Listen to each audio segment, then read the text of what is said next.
तव कथामृतं तप्तजीवनं कविभिरीडितं कल्मषापहम् श्रवणमङ्गलं श्रीमदाततं भुवि गृह्णन्ति ये भूरिदा जनाः।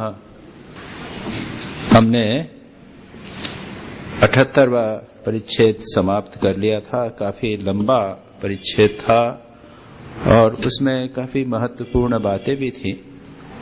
इन सब का हमने पाठ कर लिया है।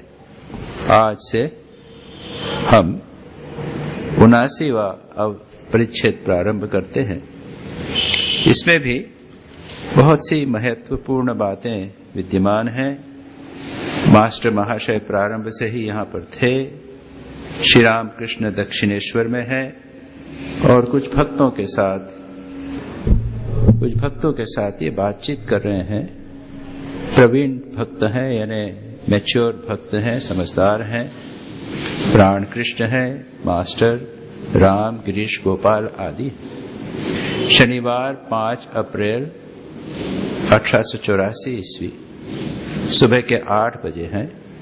मास्टर ने दक्षिणेश्वर में पहुंचकर देखा श्री रामकृष्ण प्रसन्न चित्त हैं, अपनी छोटी खाट पर बैठे हैं। जमीन पर कई भक्त बैठे हैं, उनमें प्राण कृष्ण मुखोपाध्याय भी हैं। श्री रामकृष्ण प्रसन्न चित्त हैं, छोटी खाट पर बैठे हैं। आप लोग कल्पना कर सकते हैं श्री रामकृष्ण का कमरा, उसमें बड़ी खाट है जिस पर श्री रामकृष्ण सोते थे और छोटी खाट वो श्री रामकृष्ण का कुछ सोफा था, उस पर वो बैठकर भक्तों से बातचीत करते थे।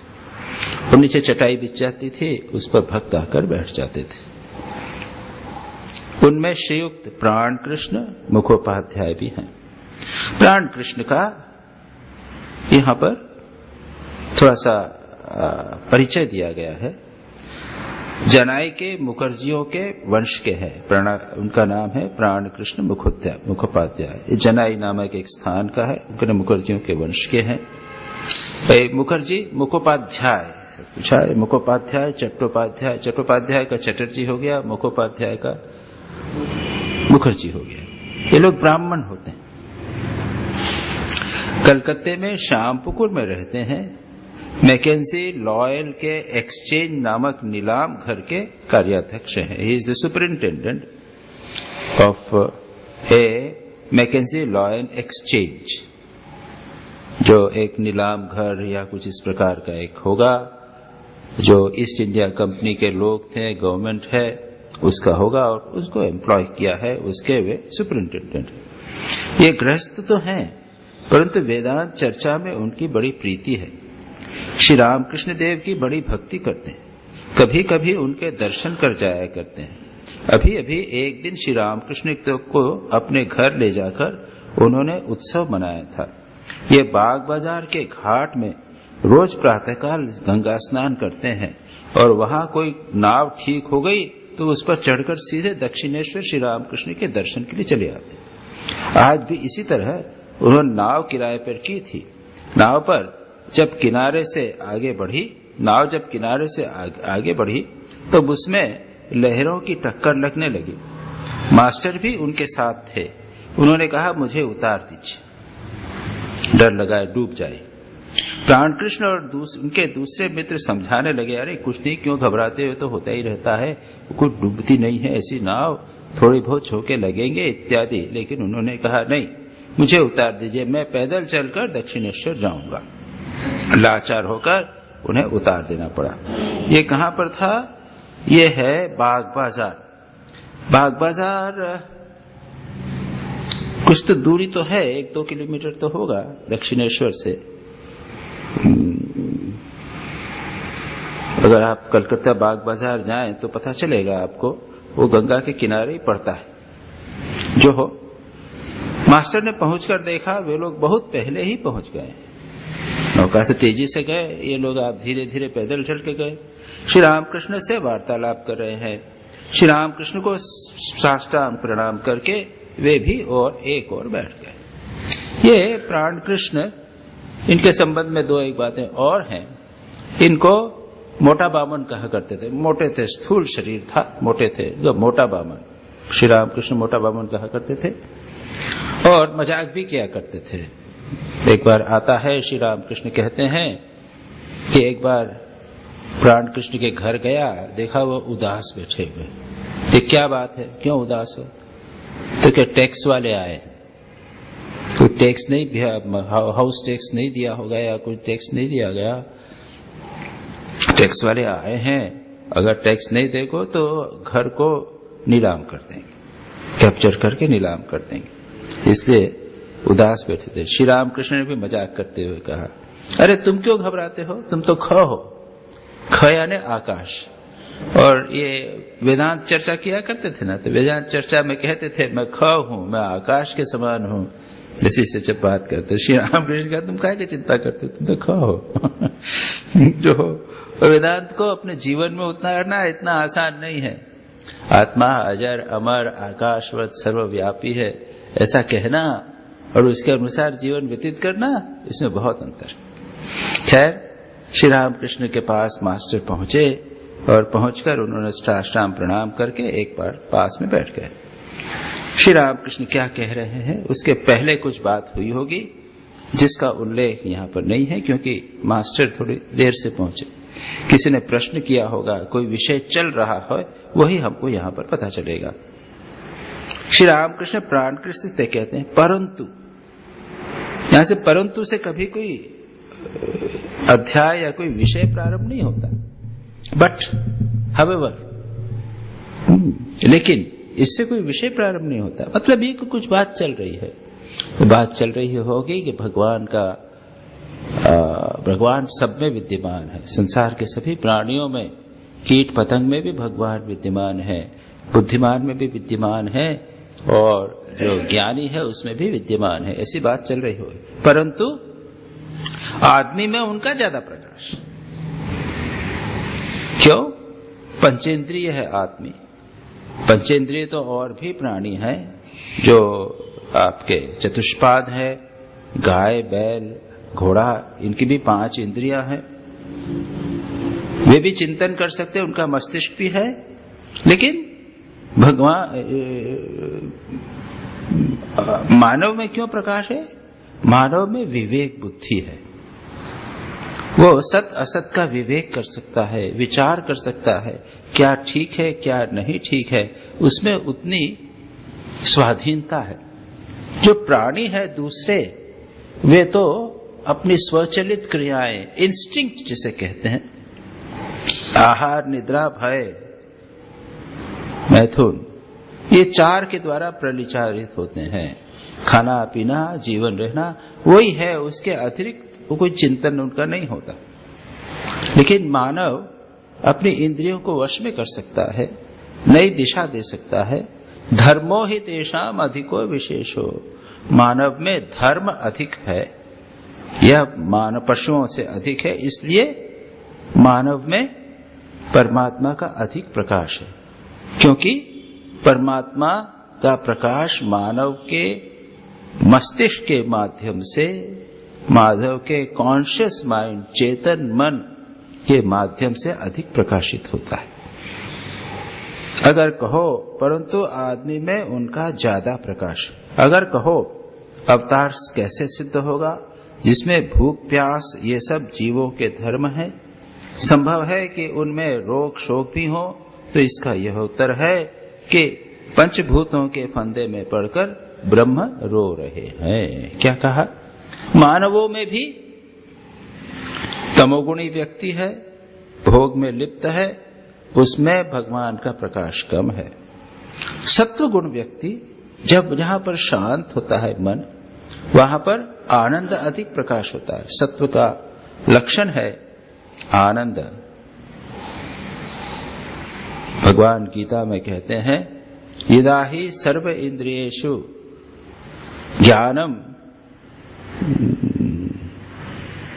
प्रकाशते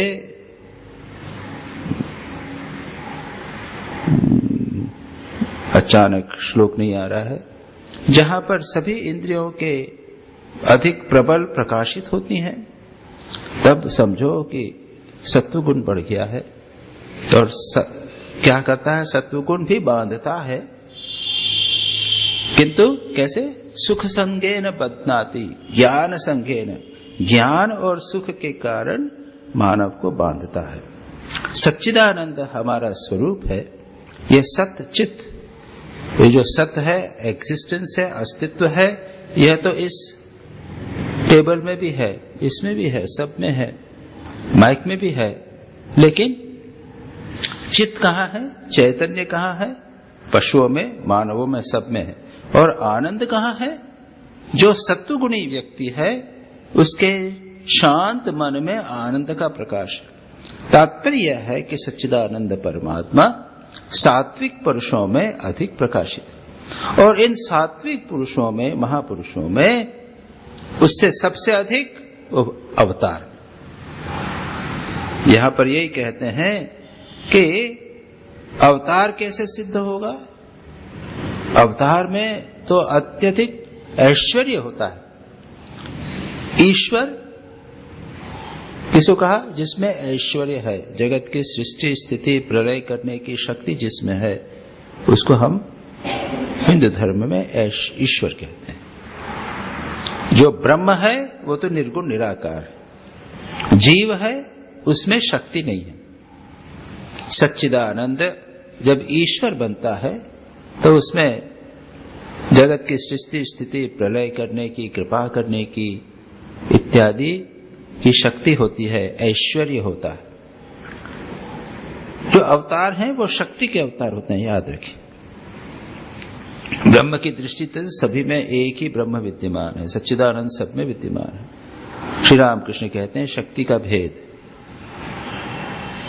ईश्वरचंद्र विद्यासागर ने श्री रामकृष्ण से पूछा था कि सच्चिदानंद तो सब में एक समान है, तो फिर अंतर क्यों करते हैं आप? श्री रामकृष्ण कहते हैं शक्ति का भेद है।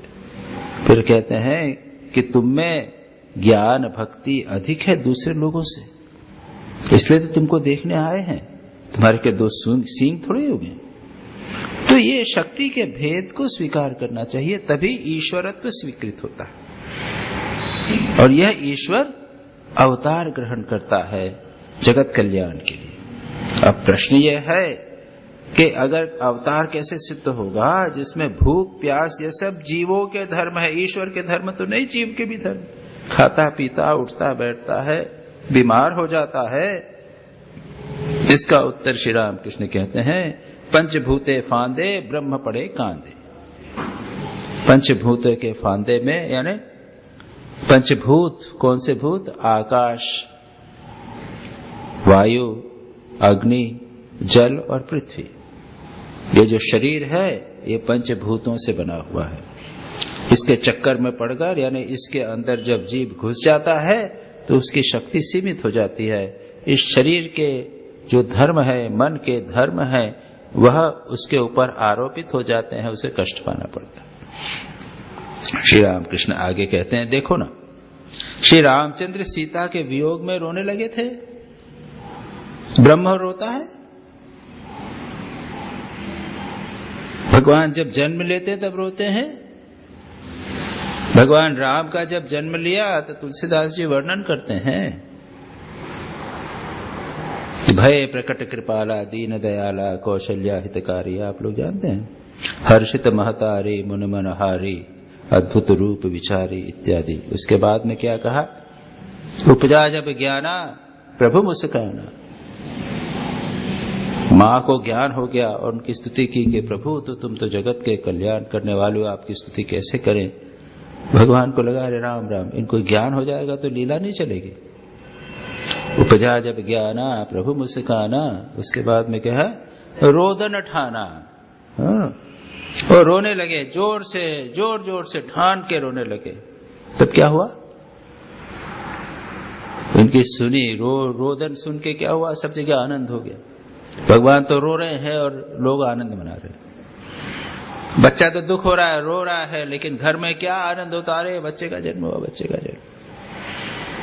तो भगवान अगर रोने लग जावे तो समझना है कि आनंद ही आनंद। भगवान हमारे कल्याण के लिए रो रहे हैं, हमारे शराब जैसे बन गए हैं बहुत ऑस्पिशियस साइन जिसे कहा। तो श्री रामचंद्र जी सीता के वियोग में रोने लगे थे। ये बताया कि मानव, भगवान जब मानव का रूप धारण करते हैं तब उनको मानव के समान सब कुछ करना पड़ता है।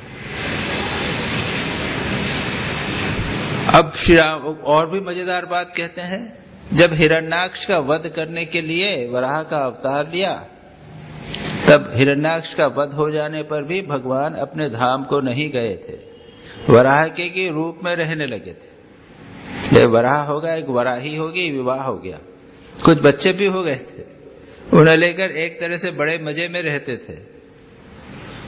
देवता ने कहा ये क्या इन्हें हो गया, ये तो अब आना ही नहीं चाहते, बड़े मजे में है। संसार में भी लोग बड़े मजे में, खाना पीना, बच्चे, मकान, सब मजे में। ये माया का प्रभाव, स्वरूप भगवान स्वयं के ऊपर जब माया का प्रभाव पड़ गया तो भगवान स्वयं भूल जाते। मां शारदा स्वयं कहती हैं, मां से पूछा गया कि मां अपना स्वरूप जानती हो क्या, तो कभी कभी याद आ जाता है कि हमेशा जान के रखूंगी तो ये काम थोड़ी होगा, फिर खाना बनाना, रातों को देखना करना, ये सब तो नहीं होगा। उसको वो माया से आवृत करके रखते। लेकिन इन अवतारी पुरुषों की ये माया के अधीन नहीं होते, हम लोग माया के अधीन हो जाते हैं। वह अपने माया को अपने अधीन रखते हैं। वही कहते हैं कि भगवान संभवामी योग माया, अपनी माया को मैं अपने अधीन करके उसकी सहायता से मैं जन्म लेता हूं। तो जब चाहे इच्छा हो भगवान उस माया के पाश को काट कर निकल सकते हैं, हम नहीं निकल सकते। ये अंतर, उसी प्रकार का व्यवहार करते हैं, उसी प्रकार कष्ट वगैरह करते हैं, लेकिन मौका होता है कि छोड़ के निकल सकते हैं। ये बात श्री रामकृष्ण के जीवन में भी, जब श्री रामकृष्ण नरेंद्र के लिए रो रहे हैं, बहुत कष्ट हो रहा है, रो रहे हैं, उसको मिलने जा रहे हैं, लगता है अरे कितनी आसक्ति। किसी ने कहा कि अरे क्यों आसक्त है, कि अच्छा अपने मन को हटा लिया और समाधि में उसी समय जीवन त्याग छोड़ देते थे। मां शारदा ने इच्छा हुई जब समय का कि मन को हटा लिया, राधु से मन हटा लिया, वो योग माया का जो आवरण था उसको काट दिया और क्षण भर में चले। हम लोग नहीं कर सकते। जो लोग कर सकते हैं समझना चाहिए उस पर भगवान की कृपा है। मानो भगवान का ऐश्वर्य उनमें थोड़ा सा आ गया। वराह के रूप में रहने लगे, बच्चे भी हो गए, उन्हें लेकर एक तरह से मजे में थे। देवताओं ने कहा इन्हें क्या हो गया, अब ये आना ही नहीं चाहते।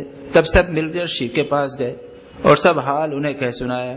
शिव ने उनसे जाकर उन्हें बहुत समझाया, पर सुनता कौन है। शिव जी भी गए उनके साथ। तब वे अपने बच्चों को दूध पिलाने लगे, सब हंसने लगे। तब शिव ने त्रिशूल से देह नष्ट कर दी। भगवान खिलखिलाकर हंसे और अपने लोक में चले। तो ये अवतार का एक संक्षेप में कंसेप्ट ऑफ अवतार बताया। कुछ लोग अवतार नहीं मानते, जैन लोग अवतार नहीं मानते, बुद्ध भी अवतार नहीं, बौद्ध नहीं मानते। वो कहते हैं जीव अपने स्व प्रयत्न से हजारों वर्षों तक प्रयत्न करते करते करते करते धीरे धीरे विकसित होता हुआ उच्चतम अवस्था, जिसे तीर्थंकर कहो या बुद्धत्व कहो, बोधिसत्व कहो, उस अवस्था तक पहुंचता है। वहां पर अवतरण ऊपर से किसी देवी शक्ति का अवतरण नहीं मानते। सभी शक्ति हमारे भीतर विद्यमान है और प्रत्येक जीव उस अवस्था तक पहुंच सकता है। श्री रामकृष्ण कहते हैं कि मानव चाहे कितना भी विकासित हो, ईश्वरत्व को प्राप्त नहीं कर सकता। वेदांत कहता है ईश्वरत्व को प्राप्त नहीं कर सकते। आप ब्रह्म जीव हैं, जीव ब्रह्म के साथ एक हो जाएंगे। ब्रह्म सर्वत्र विद्यमान है, लेकिन शक्ति, जगत की सृष्टि स्थिति प्रलय करने की शक्ति, इच्छा होना कुछ करने की शक्ति, ये आपके पास नहीं। वैसे पतंजल योग के सूत्र के अनुसार साधना के द्वारा, सिद्धियों के माध्यम से कोई व्यक्ति जगत की सृष्टि भी कर सकता है। और हम जानते हैं कम से कम एक दृष्टांत था हमारे पास में है विश्वामित्र का। विश्वामित्र ने त्रिशंकु के लिए अलग से एक स्वर्ग बनाया था। ये भैंस कहते हैं, ये विश्वामित्र की कृति है, ईश्वर की कृति नहीं है। नारियल और केला विश्वामित्र की कृति है, ईश्वर की कृति नहीं है। और कहते हैं कि जो स्वर्ग है, जो केरला है, वो विश्वामित्र का सृष्टि किया हुआ स्वर्ग है। खैर जो हो, ये प्रसंगांतर हुआ। श्री रामकृष्ण कहते हैं कि माया भगवान को भी भ्रम में डाल सकती है, और जिसका उन्होंने दो दृष्टांत दिए, राम का दृष्टांत दिया और शिव अपने वराह अवतार का दिया। अब प्राणकृष्ण श्री रामकृष्ण से प्रश्न करते हैं। अब देखिए, प्राणकृष्ण एक अच्छे भक्त हैं, साधक हैं, वेदांत में उनकी रुचि है। अब ये प्रश्न करते हैं, महाराज यह अनाहत शब्द क्या है? आप लोगों ने सुना होगा, लोग बात करते हैं अनाहत ध्वनि, ओम ध्वनि, अनाहत। जो ध्वनि है, जितनी भी ध्वनि है, वो आहत ध्वनि, यानी दो चीजों के एक दूसरे से टकराने से उत्पन्न होती है। ये हुआ, ये मैं बोल रहा हूं, इसमें से ध्वनि निकल रही है, माइक में टकरा रही है, आवाज आ रही है। हम बोलते भी हैं तो अंदर जो है वो वोकल कॉर्ड्स जो है वो एक दूसरे के घूम रहे हैं, उसमें से जब पीछे से हवा निकलती है तो आवाज बनती है। जितनी ध्वनियां हैं, इनमें एक दो चीजों की टकराहट होती है, आहत होती है, इससे जन्म उत्पन्न होती है। अनाहत ध्वनि, ऐसी ध्वनि जो अपने आप होवे, कोई दो वस्तुओं की टकराहट से, घर्षण से उत्पन्न न हुए, उसको कहते हैं अनाहत। अनाहत शब्द क्या है? श्री रामकृष्ण कहते हैं, अनाहत शब्द सदा आप ही आप हो रहा है। प्रणव ओंकार की ध्वनि है, पर ब्रह्म से आती है, योगी उसे सुनते हैं। विषयी जीवों को यह ध्वनि नहीं सुन पड़ती। योगी जानते हैं कि वह ध्वनि एक ओर तो नाभि कमल से उठती है और दूसरी ओर उस क्षीर सिंधुशाही पर ब्रह्म से उठती है। अब यहां पर थोड़ा सा अनाहत ध्वनि के बारे में बताया गया। ये वेदांत सिद्धांत है, फिलॉसफी है। अगर अनाहत ध्वनि है, किसी चीज से उत्पन्न नहीं होती तो कैसे उत्पन्न होती है? कहते हैं पर ब्रह्म से उत्पन्न होती है। पर ब्रह्म परमात्मा सच्चिदानंद स्वरूप, जहां पर एक में केवल एक ही है, दो नहीं है। जब दो नहीं है तो वहां पर आहत कैसे हो सकता है? एक वस्तु की दूसरे वस्तु से घर्षण या स्पंदन कैसे हो सकता है? वो कुछ नहीं हो सकता। कहते हैं कि ब्रह्म का नाम ही है ओम। कहते हैं ना, ओम इति एकाक्षर ब्रह्म। तो ओम तो शब्द है, यह ओम ही ब्रह्म है। तो एक सिद्धांत के अनुसार ब्रह्म और ओम या ध्वनि एक ही है, और यह ध्वनि सदा सर्वदा होती रहती है। जिस प्रकार ब्रह्म सदा सर्वदा विद्यमान है, उसी प्रकार से यह ब्रह्म भी सदा सर्वदा विद्यमान। अब ये ब्रह्म ओम जो है ध्वनि है, और ये ध्वनि एक प्रकार से स्पंदन होती है, वाइब्रेशंस तो होंगे ना। यह वाइब्रेशन सबसे पहले इसी वाइब्रेशन से, उसके बाद में यह घनीभूत होकर सारे जगत की सृष्टि होती है। तो श्री रामकृष्ण यही कहते हैं, ओंकार की ध्वनि है, पर ब्रह्म से आती है, योगी इसे सुनते हैं। योगी सुनते हैं, ब्रह्म को साक्षात्कार करते हैं, ईश्वर दर्शन करते हैं। कब क्या मतलब? एक ही मतलब, इसका साक्षात अनुभव, ब्रह्म का अनुभव ओंकार के रूप में, ध्वनि के रूप में होता है। जैसे श्री रामकृष्ण को मां जगदम्बा का दर्शन जब हुआ तो क्या देखा उन्होंने? उन्होंने देखा चारों ओर एक ज्योति का समुद्र, और ज्योति का समुद्र की लहरें उठ रही हैं और उन्होंने श्री रामकृष्ण के आकर श्री रामकृष्ण को उसको विलीन कर दिया। श्री रामकृष्ण ने ज्योति को देखा ना, कुछ दर्शन हुआ। उसी प्रकार से ब्रह्म को सुना, ध्वनि को सुना। अब ये अत्यंत सूक्ष्म बातें हैं, ऐसे नहीं दिखता है सुनता जैसे हम कान से सुन रहे हैं, ये भीतर ही भीतर सुनाई जाता है। योगी उसे सुन सकते हैं, सामान्य व्यक्ति नहीं सुन सकते। उसके लिए मन अत्यंत शुद्ध होना चाहिए, जैसा श्री रामकृष्ण कहते थे, शुद्ध मन और शुद्ध आत्मा एक। मन शुद्ध होना यानी मन के सारे चित्त वृत्तियां उनको शांत हो जाना। समस्त विचारों का पूर्ण रूप से शांत होने का मतलब क्या? मन रहता नहीं। मन का अर्थ यह है निरंतर चिंतन। जब पूर्ण रूप से चिंतन शांत हो गया तब मन शांत। तो श्री रामकृष्ण यही कहते हैं कि ऐसे में योगी का मन और आत्मा एक हो जाता है और तब उसको ध्वनि का साक्षात्कार होता है। अब श्री रामकृष्ण कहते हैं दो प्रकार से ये ध्वनि आती, एक और तो नाभि कमल से उठती है, दूसरी ओर उसी क्षीर सिंधु शाही पर ब्रह्म से। एक जो हमारा शरीर है इसको कहते हैं भांड या माइक्रोकॉस्मोस। बाहर जो जगत है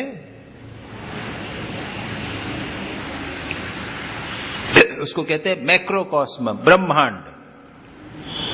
भांड और ब्रह्मांड। हमारे शरीर में भी जो है पूरा एक जगत, पूरा जगत ही तो है। बाहर जैसा जगत निर्मित है ठीक उसी प्रकार का हमारे शरीर में भी जगत निर्मित है। बाहर सारा जगत पंचभूतों से निर्मित है, हमारा शरीर भी पंचभूतों से निर्मित। जिस प्रकार हमारा ये सीमित मन है, उसी प्रकार बाहर भी एक कॉस्मिक मन है, सर्वव्यापी मन है। जिस प्रकार हमारा सूक्ष्म शरीर है, उस प्रकार बाहर भी एक सूक्ष्म शरीर है। यह जो भांड और ब्रह्मांड दोनों एक ही योजना पर, एक ही प्लान से बने। एक बहुत महत्वपूर्ण वेदांत का सिद्धांत। हमारा प्राण भी है, बाहर भी प्राण है।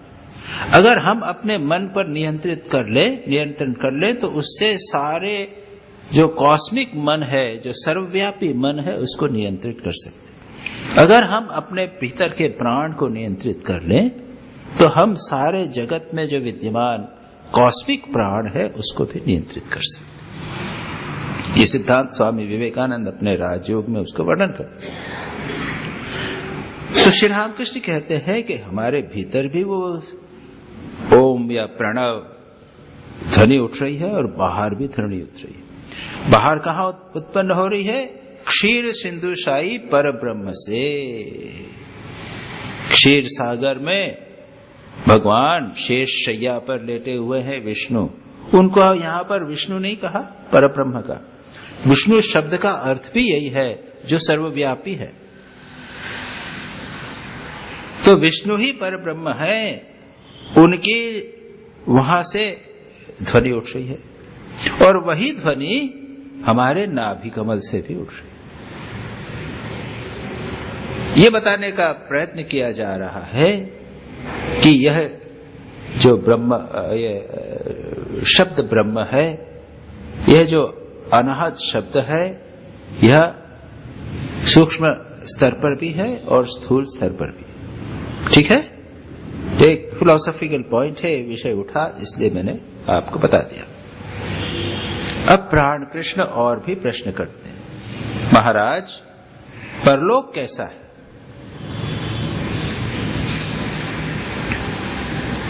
परलोक के बारे में हमारे भारतीय परंपरा में जितने भी धर्म हैं, जैन धर्म, बौद्ध धर्म, हिंदू धर्म, ये सभी परलोक में विश्वास करते हैं।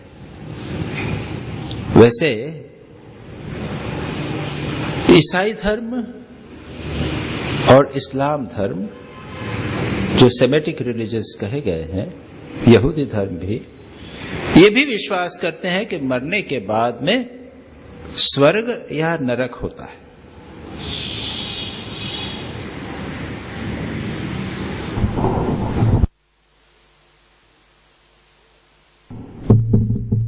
वे लोग स्वर्ग और नरक की बात करते हैं, बस उसके बाद नहीं।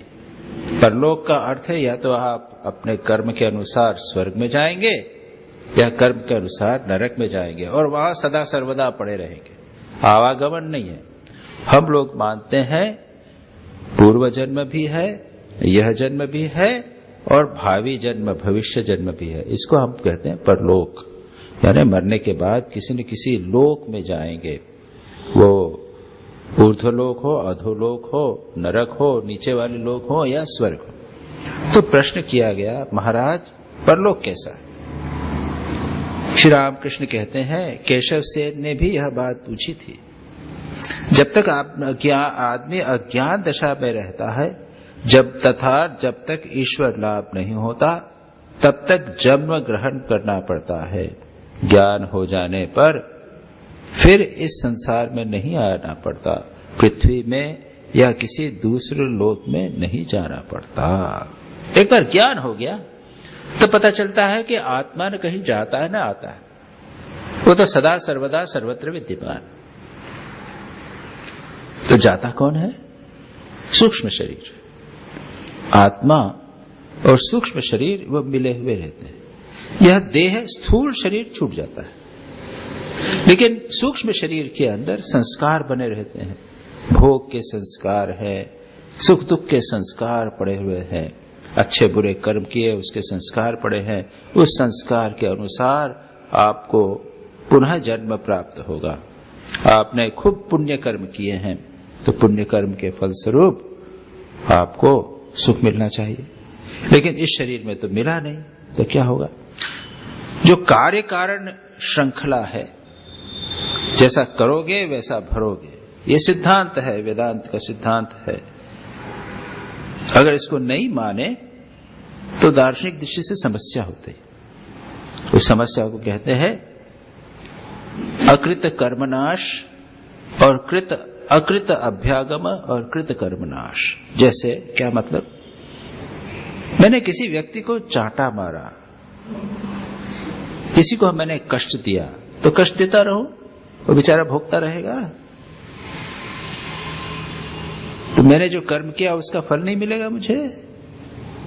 ये तो कार्य कारण जैसा करना है। प्रत्येक कार्य के पीछे एक कारण होता है और प्रत्येक कार्य जो है वो कारण बन जाता है। ये एक जिसे कहते हैं मैथमेटिकल सिद्धांत, ये सीधा सिंपल कर सिद्धांत। अगर इसको नहीं माने तो दो समस्या होती है। एक आदमी जन्म से अंधा है, एक आदमी जन्म से लूला लंगड़ा है। प्रश्न पूछते हैं क्यों हुआ लूला लंगड़ा? वो कहेगा मैंने क्या गलती की जो मुझे आंख अंधा बना दिया? इसका क्या उत्तर? तो इस शंका को, इस समस्या को कहते हैं अकृत अभ्यागम। जो नहीं किया वह प्राप्त होना। और दूसरा है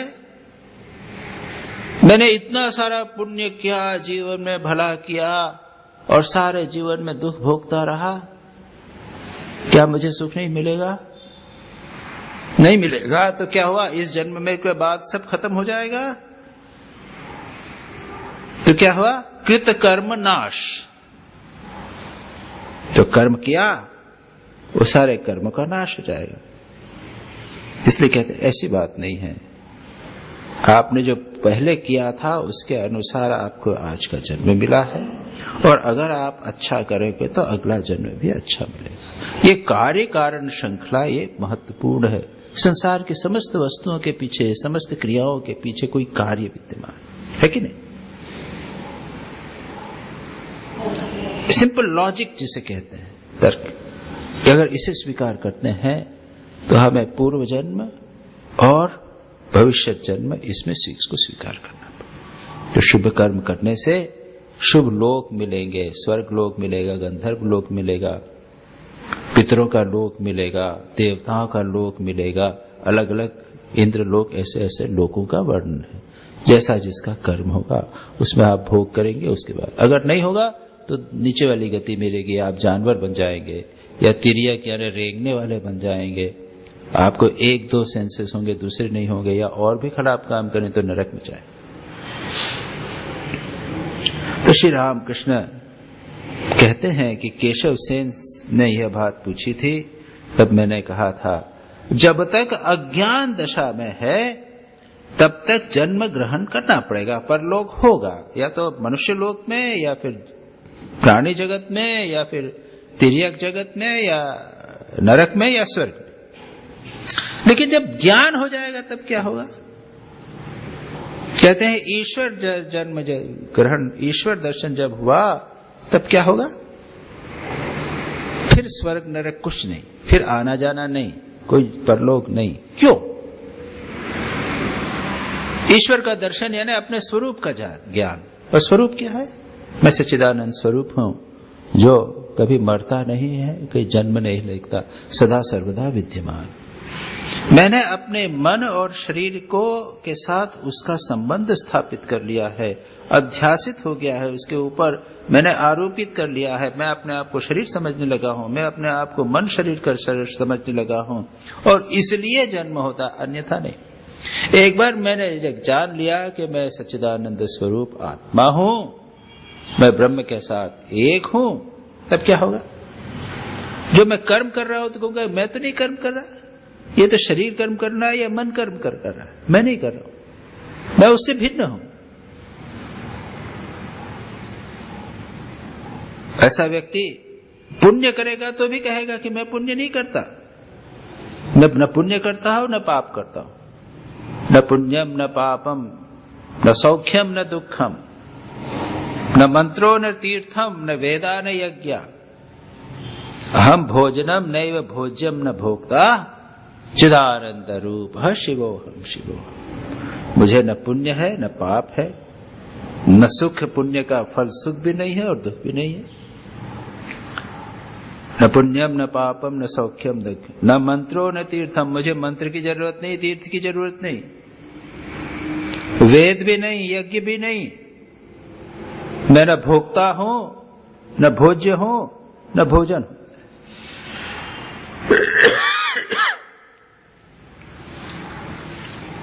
चिदानंद रूप, मैं सच्चिदानंद स्वरूप।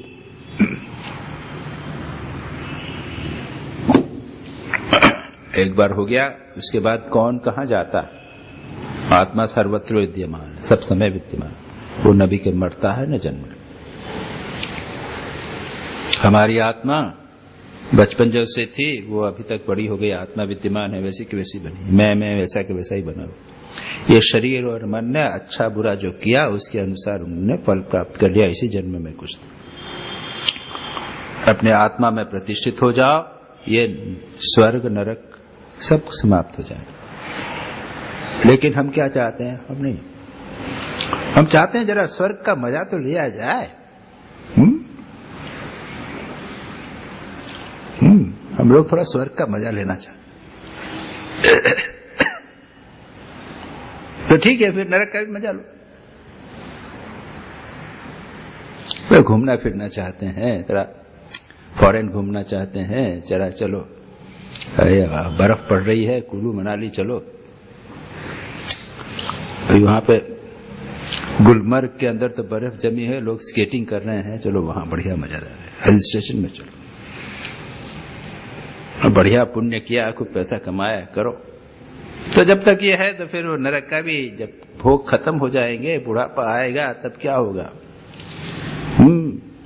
तन विद्ध भयो धन की चिंता, लोग कहे सन की पड़े रहोगे। या फिर दूसरा है वृद्ध भयो कफ वायु ने घेरा। हाँ देखो ना, अभी कफ और वायु ने घेर रखा है। जब तक आत्म स्वरूप में प्रतिष्ठित नहीं हो जाएंगे, जब तक सुख चाहते हैं, दुख नहीं चाहते हैं, ये भेद जब तक है तब तक आवागमन बना रहेगा। श्री रामकृष्ण यही कहते हैं, इस बार अगर एक बार आपने अपने स्वरूप को जान लिया, ईश्वर लाभ कर लिया, तो फिर कहीं आना जाना नहीं। ये जान लिया कह रहे वो तो हम पहले से ही थे। थोड़ा सा ही विचार करके देखिए, अरे हम तो वैसे ही थे। वो बचपन का मैं और अभी का मैं तो समान रूप से विद्यमान है, ऊपर कुछ चेंजेस होते हैं बस। और स्वामी विवेकानंद यही कहते हैं कि ये आवागमन, ये पुनर्जन्म इत्यादि क्या है? ये है जैसे एक किताब उठाकर मैंने ऐसी पढ़ी, एक पन्ना पलटा, दूसरा पन्ना पलटा, तीसरा पन्ना पलटा, और मैं देख रहा हूं ये पुनर्जन्म, जन्म, आवागमन जो है इस प्रकार का है। एक पन्ना पलटा, एक जन्म, दूसरा पन्ना पलटा, दूसरा। आत्मा इसको देख रहा है। जहां इसके साथ हमने अपने आप को युक्त कर लिया, तब समस्या। श्री रामकृष्ण ये कहते हैं, अपने स्वरूप को जान लिया, उसके बाद कोई समस्या नहीं। अब श्री रामकृष्ण उसको समझाने के लिए दृष्टांत दे रहे हैं। कुम्हार धूप में सूखने के लिए हंडिया रख देता है, देखा नहीं तुमने? उनमें कच्ची हंडिया रहती हैं और पकी हुई भी। कभी कभी जानवरों के आने जाने से हंडिया फूट जाती है।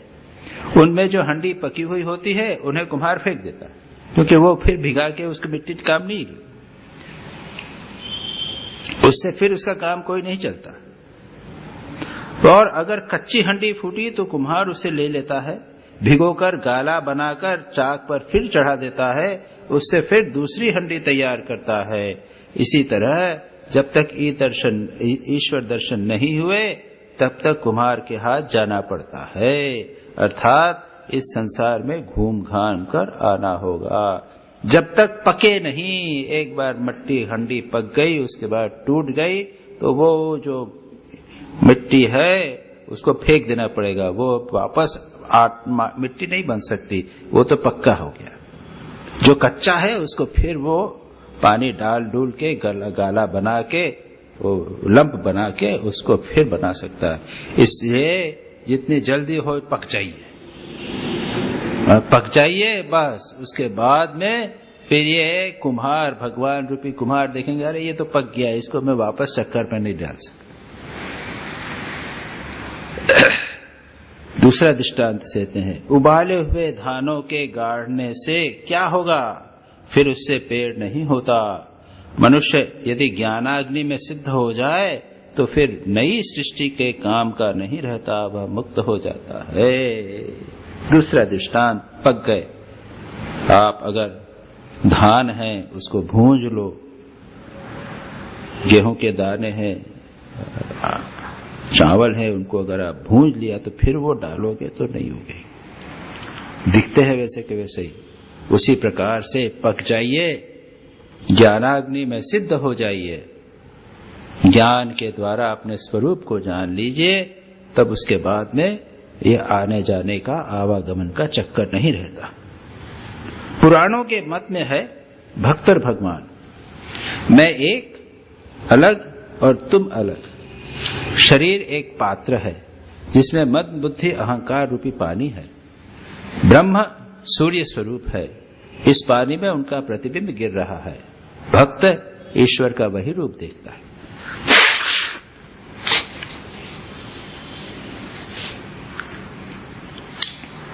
वेदांत के मत में ये किसका मत कहा भगवान श्री रामकृष्ण ने? पुराण का मत। पुराण के मत में कहते हैं भक्त और भगवान अलग। तो पुराण मत में जीवन मुक्ति कैसे होगी? इसको कहते हैं जीवन मुक्ति। जीवन मुक्ति यानी जीते जी जीवन मुक्ति, मरने के बाद फिर उसका जन्म नहीं होता। भक्त और भगवान का श्री रामकृष्ण ने ऑलरेडी किया है। ईश्वर साक्षात्कार, अपने इष्ट का अगर आप साक्षात्कार कर लेवे, यानी उनका दर्शन कर लेवे, तब आप जान जाएंगे कि मैं भगवान का भक्त हूं, मैं ये देह मन प्राण का लोथड़ा नहीं हूं। और तब मरने के बाद ऐसा भक्त जो है वो भगवान के पास चला जाता है, वैकुंठ चला जाता है। उसके बाद भी उसकी मुक्ति नहीं होती, पुनर्जन्म नहीं होता। कहते हैं श्री रामकृष्ण का भक्त मरने के बाद श्री रामकृष्ण लोक में चला जाएगा। श्री रामकृष्ण ने अलग से लोक बनाया, वापस नहीं आएगा चक्कर। ईसाइयों में भी है, भगवान के मरने के बाद में जो परम भक्त होते हैं वो भगवान के साथ, ईसा मसीह के साथ वहां स्वर्ग में रहते हैं, वापस नहीं आते। तो श्री रामकृष्ण कहते हैं यह तो है वेदांत अपने भक्तों का मत। इस पानी में उसका प्रतिबिंब गिर रहा है, भक्त ईश्वर का वही रूप देखता है। वेदांत के मत से ब्रह्म ही वस्तु है और सब माया, स्वप्नवत, अवस्तु। अहम रूपी एक लाठी सच्चिदानंद समुद्र में पड़ी हुई है। मास्टर कहते हैं तुम इसे सुनते जाना। अहम लाठी को उठा लेने पर एक सच्चिदानंद समुद्र रह जाता है और लाठी के रहने से दो दिख पड़ते हैं, इधर पानी का एक हिस्सा और उधर एक हिस्सा। ब्रह्म ज्ञान होने पर मनुष्य को समाधि हो जाती है, तब अहम मिट जाता है। दो दृष्टांत दिए, भक्त का दृष्टांत और ज्ञानी का दृष्टांत। भक्त का भी अहंकार नष्ट हो जाता है, वो भगवान के साथ पूर्ण संबंध हो जाता है सदा। द्वैत होते हुए भी भगवान के साथ रहता है। और वेदांत के अनुसार ये समुद्र है, एक लाठी कर पड़ गई तो इधर पानी उधर पानी, तो देख, लेकिन पानी अलग है क्या? एक ही तो है, नीचे दिखता मात्र है। वो लाठी उठा लो, बस एक ही समुद्र बाकी रह जाता है। ब्रह्म ज्ञान होने पर मनुष्य को समाधि हो जाती है, तब अहम मिट जाता है। इस प्रकार से श्री रामकृष्ण ने समझाया ये परलोक गमन, आवागमन इत्यादि क्यों होता है? अज्ञान के कारण, अपने स्वरूप को न जानने के कारण। श्री रामकृष्ण कहते हैं वेदांत के अनुसार तो यह अहंकार नष्ट हो जाता है, लेकिन श्री रामकृष्ण यही भी कहते हैं कि अहंकार कभी जाने का नहीं।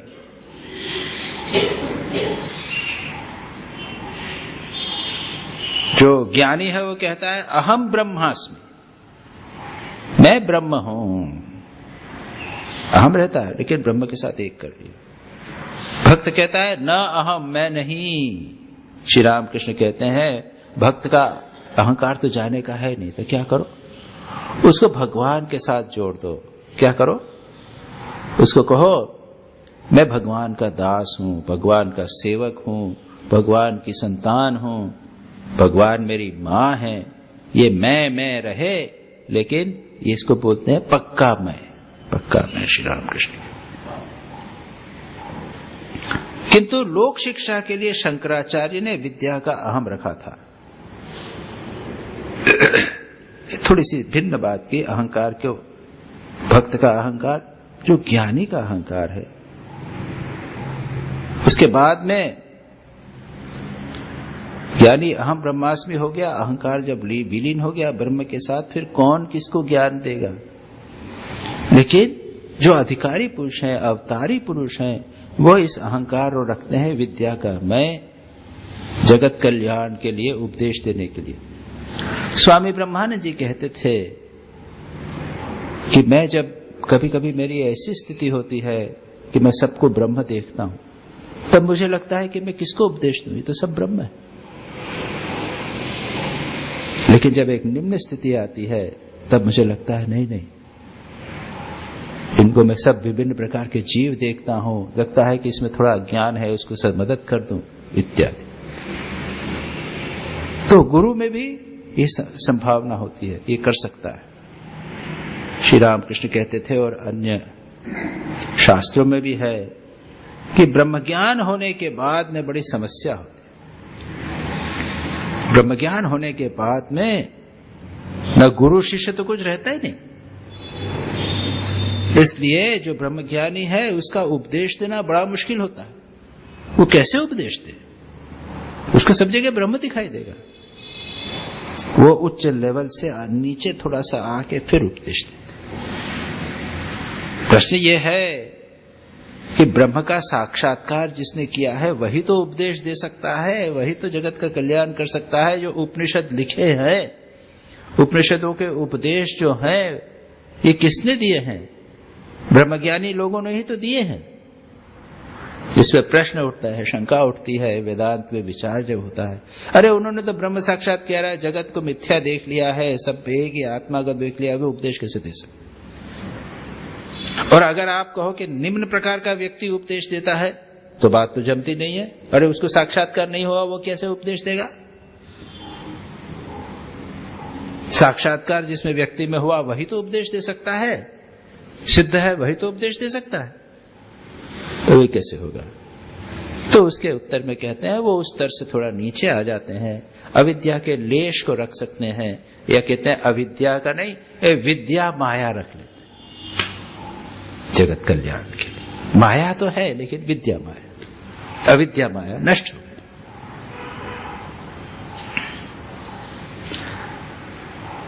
परंतु ज्ञानियों का एक लक्षण और भी है।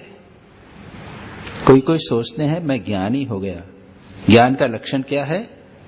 ज्ञानी किसी की बुराई नहीं कर सकता, वह बालक सा हो जाता है। लोहे के खड्ग में अगर पारस पत्थर छुआ दिया जाए तो खड्ग सोने का हो जाता है। सोने से हिंसा का काम नहीं होता।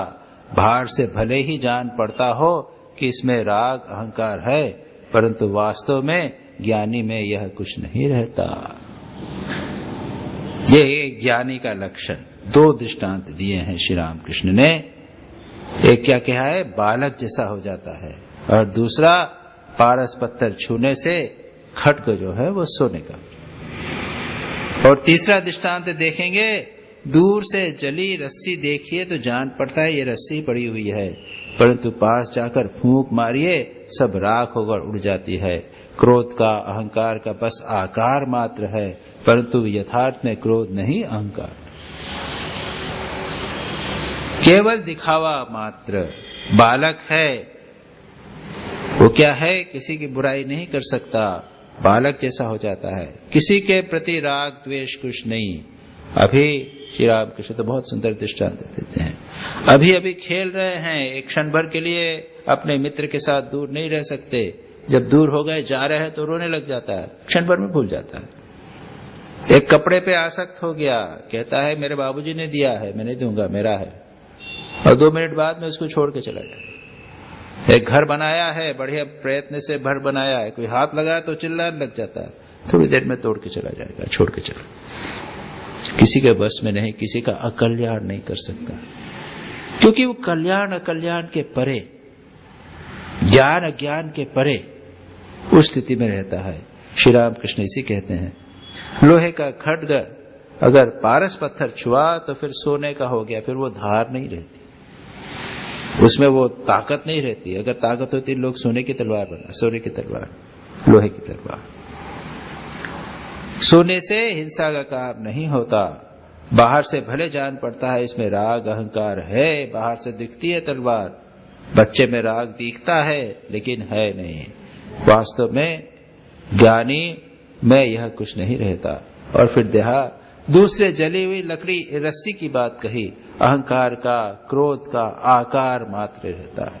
श्री रामकृष्ण कभी कभी गुस्सा आ जाता था। स्वामी विवेकानंद को प्रतीत होता है आसक्ति है, आइसक्रीम के प्रति आसक्ति है।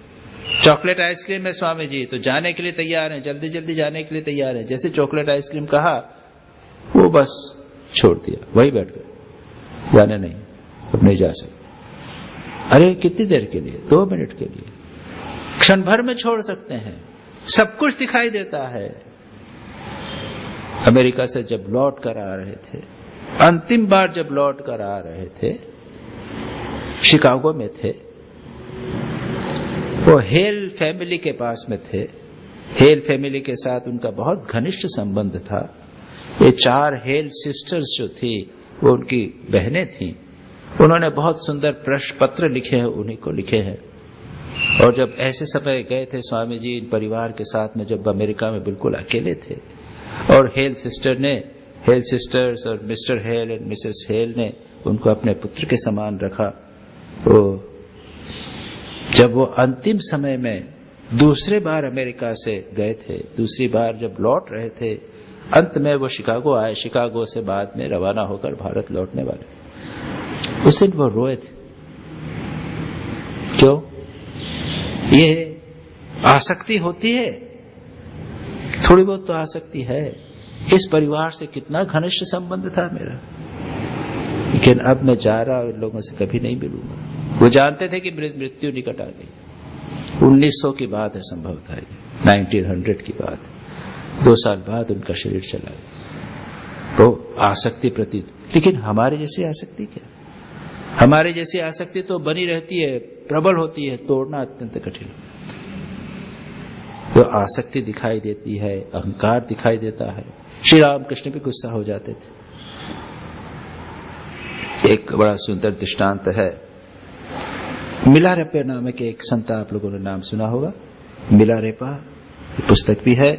तिब्बत के बुद्ध, तिब्बत के प्राण पुरुष, बहुत बड़े तपस्वी थे और वे एक अपने गुरु के पास जब गए थे, उसके पहले उन्होंने तांत्रिक विद्या करके और कई लोगों को मारा था, क्योंकि उनके चाचा ने उनके पिता की मृत्यु के बाद सारे उनका प्रॉपर्टी हड़प ली थी और ये माँ और मिलारेपा इनको निकाल दिया था। माँ बहुत गुस्सा हुई थी और उसने कहा था कि तू तांत्रिक विद्या सीख और इनको कष्ट दे, नष्ट कर। तांत्रिक विद्या करके उन्होंने उनके ऊपर प्रभाव किया था, कई लोगों को मार डाला था। अंत में उनको लगा कि नहीं, अब कुछ करना पड़ेगा। वो निकल जाते हैं और उसके बाद अपने गुरु से मिलते हैं, मारपा। और गुरु एक ब्रह्म के पुरुष थे, सिद्ध पुरुष थे। वो जान जाते हैं कि इसने बहुत सारे पाप किए, लेकिन यह है उत्तराधिकारी, ये बुद्ध बनेगा, महान बनेगा। उनको वे कहते हैं ठीक है, मैं जैसा कहूंगा वैसा करना पड़ेगा। ये ठीक है, मैं तो गुरु आपके शरण। और वो बुद्ध उसको बहुत तंग दे, बहुत कष्ट देते हैं। साधना के नाम पे उतने ऐसे अमानुषिक कष्ट देते हैं, पत्थर सिर पर रखवा के ले जाते हैं, उसे कहते हैं यहाँ रखो, फिर उठा के कहते हैं यहाँ रखो, अपने मकान बनाओ तो खुद अपने हाथों से पत्थर उठा के बनाओ। बहुत एक फेरी टेल जैसा कहता है, काल्पनिक लगता है, जो भी हो। और ज्ञान नहीं दे रहे।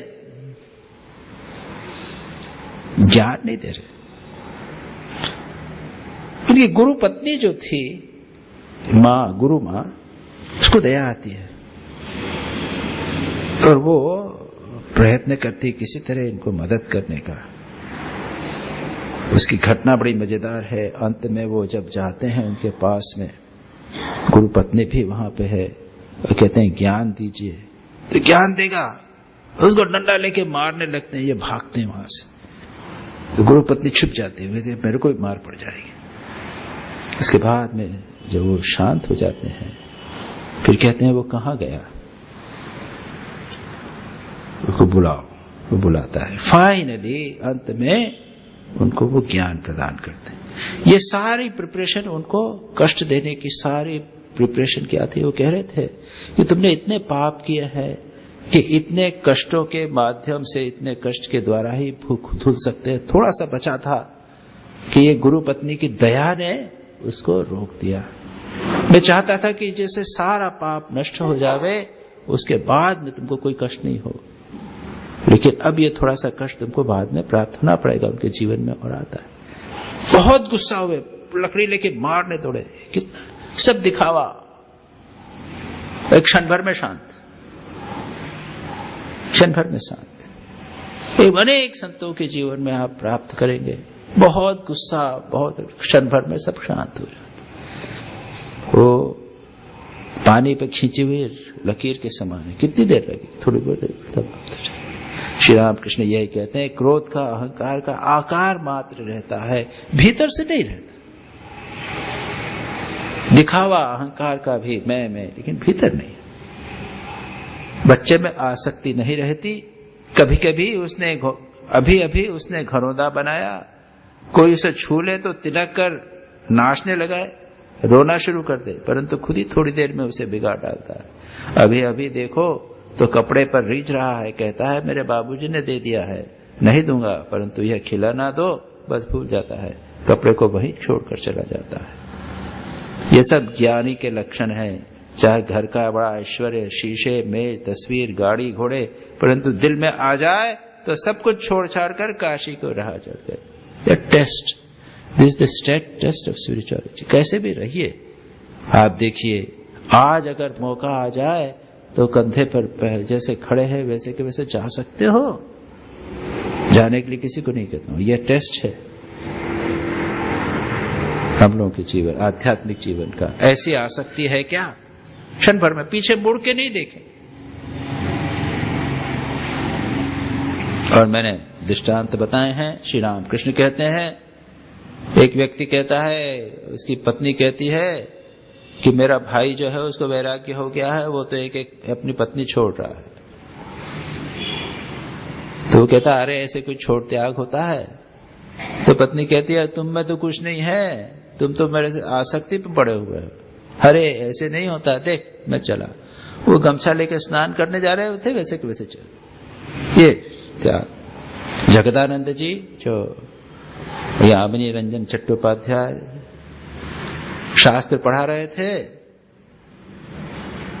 कहा है जब वैराग्य हो, शास्त्र में कहा जब वैराग्य हो तब थे छोड़ के चला जाओ। त्याग यदहरेव विरचेत तदहरेव प्रवृचेत। जब जिस दिन वैराग्य हो उसी दिन छोड़ के जा सकते। विवाहित थे,